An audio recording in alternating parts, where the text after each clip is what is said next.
ጀርመን በስራ መምጣት ለምትፈልጉ ሰዎች ቪዛ ስፖንሰርሺፕ የሚሰጡ 10 ድርጅቶችን ነግራችኋለሁ። ዛሬ ይሄ ቪዲዮ ትንሽ ሊረዘም ስለሚችል ፋውራት ላይ በማድረግ ይሄ ቪዲዮ ይጠቅማል ብላችሁ ለምታስቡት ለ15 ሰው ሼር ኮፒ ሊንክ ማድረግ እንዳትረሱ። ትናንት በሰራሁት ቪዲዮ ጀርመን በቪዛ ስፖንሰርሺፕ መምጣት እንደምትችሉ ነግራችሁ arbeitnow.com የሚል ዌብሳይት ነግራችሁ ነበረ። በዛ ዌብሳይት ላይ ጀርመን ውስጥ የሚገኙ ኦልሞስት ሁሉም ካምፓኒዎች ፖስት ያደርጋሉ ማለት ነው። ስለዚህ ቪዛ ስፖንሰርሺፕ የሚያደርጉ ትላልቅ ድርጅቶች ከፈለጋችሁ አሁን እኔ የምነግራችሁን 10ሩን ድርጅት ፎከስ ማድረግ አለባችሁ ማለት ነው። ባደረኩት ሪሰርች መሰረት በመጀመሪያ ደረጃ ከኮርፖሬት ጂያንቶቹ በመጀመሪያ ደረጃ የሚመጣው ሳፕ ነው ማለት ነው።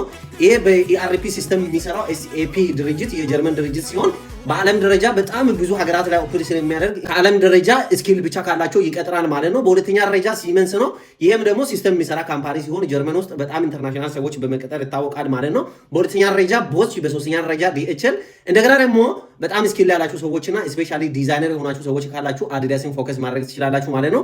ከዚህ በተጨማሪ ደግሞ ስፔሻሊ ቴክ ላይ ስቲም የሚባለው ሳይንስ፣ ቴክኖሎጂ፣ ኢንጂነሪንግ እና ማትስ የሚባለው ነገር ላይ በጣም ጥሩ ስኪል ያላችሁ ሰዎች በመጀመሪያ ደረጃ ዴሊቨሪ ሄሮ እንደ አማዞን ሆኖ በጣም በዓለም ደረጃ ሁሉም ቦታ ይንቀሳቀሳል ማለት ነው። ከላይ በሚታዩት ዌብሳይት ላይ እንደሚታዩት ዓለም ደረጃ ሁሉም ቦታ ስለሚንቀሳቀስ ኢንተርናሽናል ሰዎች ይቀጥራል። ሌሎች ብዙ ኢንተርናሽናል ሰዎች የሚቀጥሩ ምርጥ ድርጅቶች ደግሞ ሳም አፕ፣ ዛላንዶ፣ ኤን26 ዌብ፣ ሪቮሉት አይነት ኦንላይን ባንክ ሲሆን በየትኛውም ዓለም ላይ ሆናችሁ ስፔሻሊ ሶፍትዌር የተማራችሁ ሰዎች ካላችሁ ይህንን ድርጅት አፕላይ ማድረግ ትችላላችሁ።